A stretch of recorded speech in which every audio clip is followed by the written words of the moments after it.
4-point week! 4-point week! 4-point week! I asked for 3 points, I got 4! I'll definitely take that! But seriously though, this week showed us how weird hockey really can be. The Sens went 2-2 this week. Last week they went 0-4. In my opinion, they were better last week than they were this week. It just goes to show, sometimes you don't need to have your best stuff to get wins, and other times even if you have your best stuff, you're not getting wins. They only played about 8 out of 12 good periods this week. Last week I thought they were much closer to a perfect 12 out of 12. Oh well, points are points. Let's get into it. How are the young guys now? I finally did it! I scored again! Quit taking penalties! The Sens are gonna blow this game! Way to tie up the stick in front. Not. Well done. Just well done. You better believe we're gonna be having a penalty chat at the end of this one.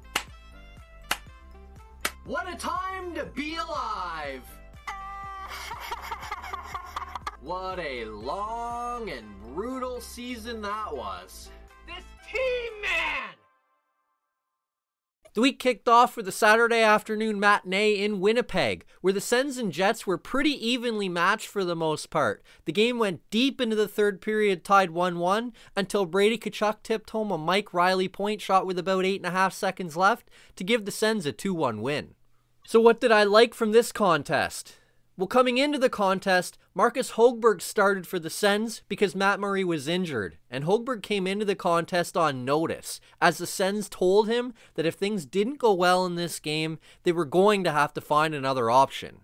Well, Högberg was terrific in this contest, and that's what I liked. Högberg made a number of huge saves for the Sens to keep them in it, and eventually it resulted in a win. Högberg made a couple of huge saves that without those saves, the Sens don't have any chance to win this hockey game. As good as Ottawa was for the most part in this contest, I thought there were stretches where they could have been better, but when they weren't good enough, Högberg was very good, and that is what I liked. And that brings me to what I didn't like. As good as Högberg was in this contest, I would have really liked it if he didn't need to be used quite so much. The Sens gave up way too many high-danger scoring chances, and that's what I didn't like. If you look at the Jets' shot heat map from this contest, you'll see some pretty startling signs. There's quite a bit of green around the edges, particularly at the blue line of this heat map, but get down closer to the net, and it's a massive red dot right in front of the net. That means a large chunk of the Jets' chances were coming right in front of the net. And if you do a bit of digging, the Jets had 17 high-danger scoring chances and 31 scoring chances overall. If you want to lose hockey games, that's a recipe for how you do it. Luckily, Högberg was there to bail them out. Overall, though, I didn't think the Sens did a good enough job of protecting the front of their net. They gave up way too many high-danger scoring chances, and that's what I didn't like. And speaking of high-danger scoring chances, that brings me to game number 2. The Sens come out of the gate and are absolutely awful. They fall behind 5-1 in the second period. Nick Paul gets a late second period shorthanded goal. Kind of gives the Sens a little momentum as they go to the third down 5-2. Zub gets an early third period goal on an unbelievable move to make it 5-3. All of a sudden, the Sens have a chance. Connor Brown makes it 5-4. Dadonov bats one out of the air to make it 5-5. Dadonov scores in overtime. And out of absolutely nowhere, the Sens come back from 5-1 down to win this game 6-5. So, what did I like from this game? Well, it actually should be pretty obvious. There wasn't much to like for the first 2 periods, but the Sens actually made an effort in the third, and that's what I liked. When the Leafs scored to make this game 5-1, I actually tweeted out a gif of a fat lady singing. I believed this game was over, and according to these metrics that say the Leafs had a 99.9% chance of winning, seems like most everybody else thought the game was over too. But somehow, despite being 0-240 in games where the Sens trailed by 4 goals or more in the past, they came out in the third and said, this is a different team, this is a different night, and we're marching our way back into a tie in this hockey game. Credit Artem Zub with an unbelievable goal for his first career NHL goal on a breakaway after just getting out of the penalty box. The Sens come out in the third, they're down by 3, that goal from Zub early in the period puts the Sens down by 2, and all of a sudden you're looking around thinking, you know what, there's 18-ish minutes left in this game, and the Sens are only down 2.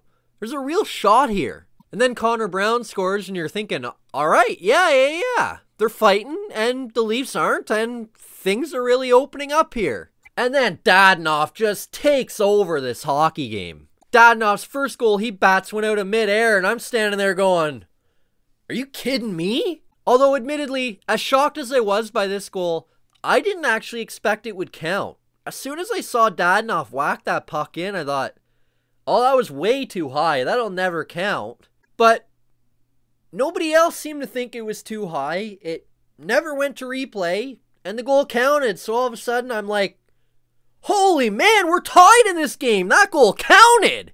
And then the game gets to overtime, and the Leafs have an absolutely wide open net, and you're sitting there going, all right, well, at least they got the game to overtime. They got a point. It was something. And then Dadonov comes flying out of nowhere, blocks the shot, goes racing up the ice. Chabot to Dadonov. Dadonov in on a breakaway, snipes one by Freddie Anderson, and just like that, 6-5, the Sens win! Now let's be honest for a minute. The Sens stink. They're going nowhere. They're probably going to finish last. So, with all that in mind, this was my Stanley Cup. It's always awesome when the Sens beat the Leafs, especially right now with the Leafs supposedly being one of the best teams in the NHL and the Sens being, probably definitely the worst team in the NHL.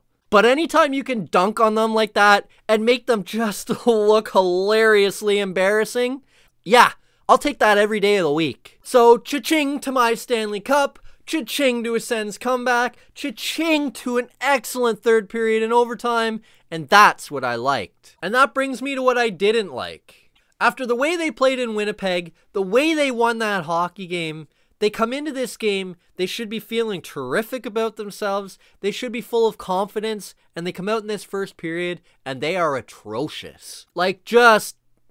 I couldn't believe how bad they were after playing so well in their last game. I know consistency is a problem for this team, but man, it was like they'd played so well for so long because this wasn't just one Winnipeg game. They'd really played well against Winnipeg and Montreal and Edmonton for the last 3 weeks or so.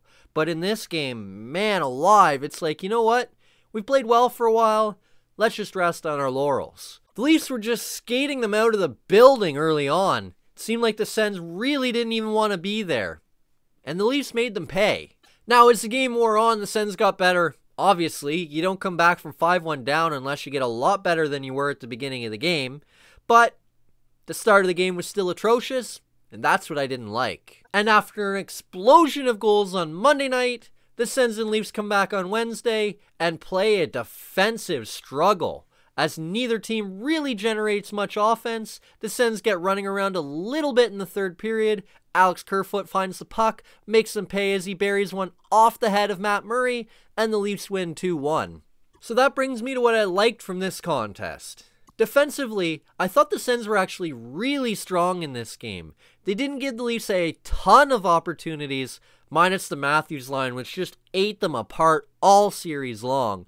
But aside from that, the Sens actually did a really solid job. The Leafs came in as one of the top teams in the league offensively with one of the best lines in the league. The Sens held the Leafs to just 12 high-danger scoring chances. Really, with the exception of that 3 to 5 minute stretch where the Sens were running around in their own zone, they were really solid in this game and deserved a better fate. Unfortunately, they didn't generate much offensively, so that little bit of running around hurt them. But overall, I thought the Sens were real strong defensively, and that's what I liked. So that brings me to what I didn't like. It's had its moments this season, but for the most part, the Sens' power play has struggled. It did again in this game, and that's what I didn't like. Let this sink in for a minute. The Sens had 3 power plays in this game. They were 0 for 3 on those 3 power plays, and then the 3 power plays, the shots, were Maple Leafs 2, Sens 1. So you have 3 power plays, you generate 1 shot on 3 power plays, and get outshot. Better yet, you want to guess what the scoring chances were? How about Sens 0, Leafs 2? The Sens were on the power play and got outscoring chanced 2-0. And the high danger chances, They were 1-0 Leafs as well. So overall, the Sens had 3 power plays and got badly outplayed by 4 players when they had 5. And there were 2 decisions that were made to the Sens power play in this game that absolutely blew my mind. And that goes back to the coaching staff and not the players, even though the players didn't execute. First of all, Artem Anisimov on the power play. Why is that a thing? This guy can't even make the lineup on a regular basis. In fact, for the last game of the week, he was on the taxi squad. Yet here he is on power play 2 with the Sens trying to tie the game. What is that about? Then, to make matters even worse, after being off for a week and a half with injury, for the first time all season, you put Erik Brannstrom on the power play as a PP2 quarterback, as opposed to Mike Reilly, who's been doing it all season. What is that about? I get mixing it up, but mixing it up with a guy who isn't even a regular, and a guy who's been out of the lineup for a week, and has only played like a handful of games at most with this team, just doesn't make any sense to me. As a result, the Sens power play was really bad in this game, and that's what I didn't like. Speaking of being really bad and not liking things, brings me to game number 4. The game started out ugly. Marcus Högberg got hurt, Matt Murray was terrible, things didn't go any better, and the Sens lose 7-3. So that brings me to what I liked from this game. Honestly, the thing I liked most from this game was the fact that the game ended. This was really, really hard to watch. The Sens really weren't very good. Goaltending was atrocious. Now, credit to the team in the third. They at least pushed back a little and made you think, maybe they'll do it again? But it was too little too late by then, and really the game was over. So the game ended, and that's what I liked. And that brings me to what I didn't like. I brought this up a little while ago, and I'm bringing it back now. What I didn't like from this contest was the Sens' effort against the Matthews line. The Matthews-Marner-Thornton line ate the Sens apart in this game, but it wasn't just this game. They did it the entire 3-game series. Matthews finished the series with 5 goals, 3 assists for 8 points. Thornton had 2 goals, 4 assists, 6 points. And Marner had a goal, 4 assists, 5 points. That's 8 goals, 11 assists, 19 points from 3 players in 3 games. And that says nothing for the 2 Thornton goals that were waved off in the second game. This line would have combined for nearly 25 points in this 3-game series if those 2 goals counted. Neither of those goals counted, and neither should have counted, but the Leafs still finished that 3-game series with 19 points from 3 players. I know Matthews has had a terrific season, and Marner has been unbelievable as well, but the Sens were just not nearly good enough against that line in this game or this series, and that's what I didn't like. And that brings me to this week's 3 stars of the week. Admittedly, I started this week's 3 stars with a list of about 8 or 9 guys that I thought deserved a shot, and then of course I started to have to weasel it down, and it wasn't easy, but I got down to 4 names. Obviously, there's only 3 stars in hockey, so Brady Tkachuk is an honorable mention, but that brings me to star number 3. This guy's had his moments so far this season of some pretty poor hockey, some pretty embarrassing highlights, but over the last few weeks, I thought he's gotten much stronger. He's got a lot better offensively, better defensively. I thought he's coming along real well. Thought he had another really solid week, and this week's 3rd star is defenseman Mike Reilly. Earlier this week, DJ Smith called Mike Reilly his most consistent defenseman this season, and honestly, at first I kind of laughed at it. Then I started to think about it, and he's probably right.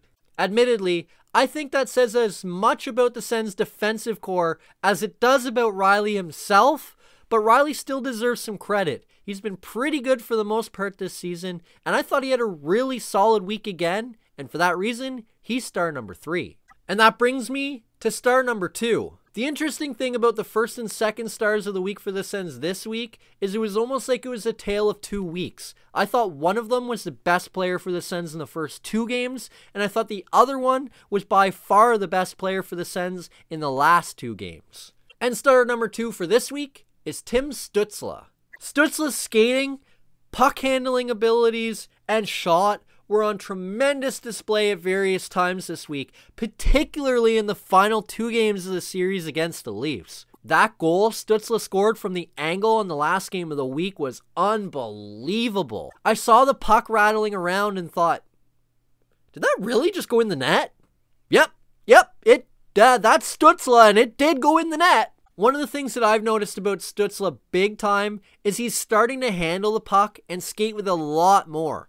There were some times in this game he'd get the puck, he'd wheel it back towards his own blue line, turn around, go back up the ice, skate through like 3 or 4 guys into the Leafs zone. He might lose it or get pushed off or pass it after that point. But just that ability to take the puck, skate through guys, get in the zone, that's going to be huge for the Sens, and it's really nice to see right now. So just because I thought his impact came in games where the Sens lost, as opposed to games where the Sens won, Tim Stützle is star number 2. And that brings me to star number 1. And really, I could have put this guy's whole line as the 3 stars this week, as I thought they were terrific, especially in the first 2 games of the week, but I wanted to spread things out a little bit more, and those guys weren't quite as good as this guy was, so I picked just 1 for the 3 stars. And so, my first star of this week is Ottawa Senators forward Evgeny Dadonov. Particularly in the first 2 games of the week, I thought Dadonov was dominant at times. He really dominated that Jets game specifically. He was all over the ice, looked much more like the major free agent prize the Sens signed, and really was a handful for the Jets at times. And then in the second game against the Leafs, again, I thought his line dominated. I thought they deserved a goal before they got one. Luckily, Dadonov finally got one by batting the puck out of midair by Frederik Andersen, and it was a huge goal as it tied the game and sent it to overtime. And then in overtime, forget the goal. Dadonov saved the Sens from losing the game. Marcus Högberg was flat on his stomach, completely out of position. The net was wide open. All Morgan Rielly had to do was shoot it in the net, and Dadonov made an unbelievable pant save to keep it out. And then, of course, the really heads-up play by him. He kind of looked around real quick, saw a lot of open ice, and took off flying. Chabot hit him with a pass. He went in on a breakaway, made a nice little move, and a brilliant shot to beat Andersen and give the Sens the win. Again, the last 2 games of the week weren't quite as good, but I still thought Dadonov skated pretty well and had a pretty solid week. And so for that reason, Evgeny Dadonov is star number 1. And so to recap the 3 stars for the Sens this week, Mike Reilly is star number 3, Tim Stützle is star number 2, and Evgeny Dadonov is star number 1. And that brings me to this week's most disappointing player. This guy was brought in right before the start of the season, and expectations were fairly high that he'd at least be able to contribute and help the kids along. And quite frankly, he might be helping the kids along, but he's just not contributing enough. And so for that reason, this week's most disappointing player is Derek Stepan. Now listen, I get it. It's gotta be hard in a pandemic to totally change countries in the middle of a really wild time and to do it without your family, with a newborn kid, and everything that's going on. Listen, I totally get it. I get it. He's having a hard time. But when the Sens give up a 2nd round pick for a guy, you expect a little bit more than what you're getting. Maybe it really does come down to if the Sens can just kind of help him mentally get along, the game will start to come with it, but right now it's just not good enough. As I said, by all accounts, he's helping the kids along pretty well. He had a really good relationship with Stützle while they were quarantining in a hotel before joining the Sens, but for a 2nd round pick, just need more, man. We're just not getting enough out of a guy we gave up a 2nd round pick for. And for that reason, Derek Stepan is this week's most disappointing player. And that brings me to the week ahead. The Sens play 3 times this week, all at home, and they play every other day, as they host Montreal Sunday at 7, Montreal Tuesday at 7, and then, for the first time this season, they welcome the Calgary Flames to town Thursday at 7. So, they get the Habs twice. The Habs come into the contest struggling just a little bit, as they're not quite as dominant as they were at the beginning of the season. They also are fresh off a week off, have to come into the contest on the second half of a back-to-back after playing the Leafs the night before, and really, this is as good a game as the Sens are going to get if they want to beat the Habs. But it is still the Habs, so I can't hold my breath too tight. Because while the season series is 1-1 so far this season, the Sens are just 2-5-2 in their last 9 against Montreal. And speaking of a pretty poor record lately, that brings me to Calgary. The Sens are 0-0 against the Flames so far this season, and they're the final team from the North Division the Sens have yet to see. It's the first of 9 games in the Tkachuk Bowl, and the first of 5 games in 11 days between the two teams. And really, since the Tkachuk Bowl started, it's been Matthew and the Flames that have dominated, as the Sens are just 1-4 in their last 5 games against Calgary. But if there's any solace to take, it's the fact that come Thursday, it'll have been 2 years and 1 day since Calgary last won in Ottawa. It's only 1 game, but it's something. That'll do it for this video. Hit like if you liked it, subscribe to the channel if you haven't already, share it with anybody you know, and let me know down below. What'd you think of the Sens this week? Did you think they were better or worse than last week? What were you thinking when the Sens were down 5-1 to the Leafs? What were you thinking when the Sens won that game 6-5? Let me know your thoughts down below, and let me know your predictions for the coming week. How many points will the Sens pick up this week? They only play 3 times, and they play Calgary and Montreal, so let's go with 1 point. Keep her really simple this week. Get me 1 point in 3 games. That'll do it. We'll see you next Saturday after 3 straight home games.